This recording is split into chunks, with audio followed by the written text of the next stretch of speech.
একটা মেয়ের নিজের বলতে কখনো কোনো কিছুই হয় না। দেখবেন যখন ছোট থেকে আপনি বিয়ের আগ পর্যন্ত যেখানে থাকবেন সেটা হবে আপনার বাবার বাড়ি। সেই বাড়িটা আপনার না, সেটা হবে আপনার বাবার বাড়ি।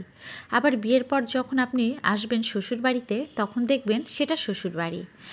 আর যদিও আপনার স্বামীর নিজস্ব কোনো বাড়ি থাকে সেটা হয় একান্তই আপনার স্বামীর বাড়ি। আর পরবর্তী সময়ে যেই বাড়িতে আপনি হয়তো থাকবেন সেটা হয়ে যাবে আপনার সন্তানদের বাড়ি। কিন্তু একটা মেয়ের বাড়ি কোথায়? একটা মেয়ের পরিচয় কী? এখন অনেকেই বলবেন, কেন একটা মেয়ের তো অনেকগুলো পরিচয় হয়ে যায়, এই যে কারো মেয়ে, কারো বউ বা কারো মা। হ্যাঁ, হয়তো অনেকগুলোই পরিচয় হয়ে যায়, কিন্তু নিজের বলতে কিন্তু কোনো কিছুই থাকে না। একটু ভেবে দেখবেন, একজন মেয়ের কোনো কিছু প্রয়োজন হলে তার শখ আহ্লাদের জন্য বা ইচ্ছে পূরণের জন্য তাকে কিন্তু তার বাবার কাছে কখনো হাত পাততে হয়, কখনো বা স্বামীর কাছে, কখনো বা সন্তানের কাছে।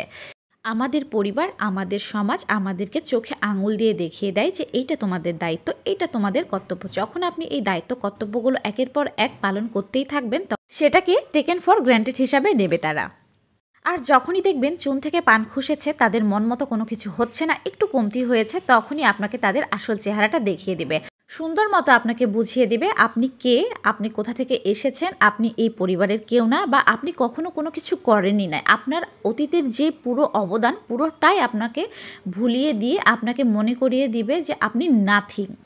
আমার মনে হয় প্রতিটি মেয়েরই উপার্জন করা উচিত, যাতে করে কারো কাছে তাদেরকে হাত পাততে না হয়, কখনো কারো কাছে বলতে না হয় যে আমার এই খাবারটা খেতে ইচ্ছে করেছে, বা কখনো বলতে যেন না হয় যে আমার এই শখ আহ্লাদ পূরণ করার জন্য কিছু টাকা দাও। বিশ্বাস করেন, যখন এই টাকাগুলো নিয়ে আপনার খাওয়া পড়া নিয়েও আপনাকে কেউ খোটা দিয়ে দিবে, তখন এটা মানা যে কী পরিমাণ কষ্ট সেটা একজন মেয়েই জানে। অনেককে দেখেছি গুমড়ে গুমড়ে কান্না করতে।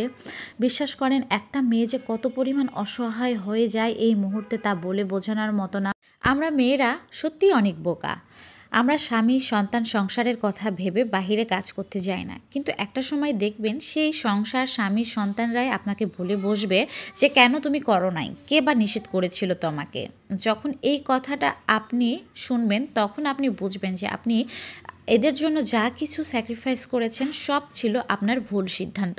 সো আপুদেরকে বলছি, যারা যারা এ ধরনের কথার সম্মুখীন হয়েছেন বা হন প্রতিনিয়ত, তারা সময় থাকতে নিজের পায়ে দাঁড়ান, নিজে কিছু উপার্জন করুন। কারো কাছে কখনোই যাতে আপনাকে ছোট না হতে হয়, কারো কাছে যেন হাত পাততে না হয়, এবং দিন শেষে যেন কারো কাছ থেকে এই থাকা, খাওয়া, পড়া নিয়ে খোঁটা শুনতে না হয়। সময়টাকে অবশ্যই কাজে লাগাবেন। আর আজকের ভিডিওটা আপনাদের কাছে কেমন লেগেছে এবং আমার কথাগুলো আপনাদের কাছে কতটা যুক্তিসঙ্গত মনে হয়েছে অবশ্যই কিন্তু আমাকে কমেন্ট করে আপনারা জানাবেন, জানাতে কিন্তু ভুলবেন না।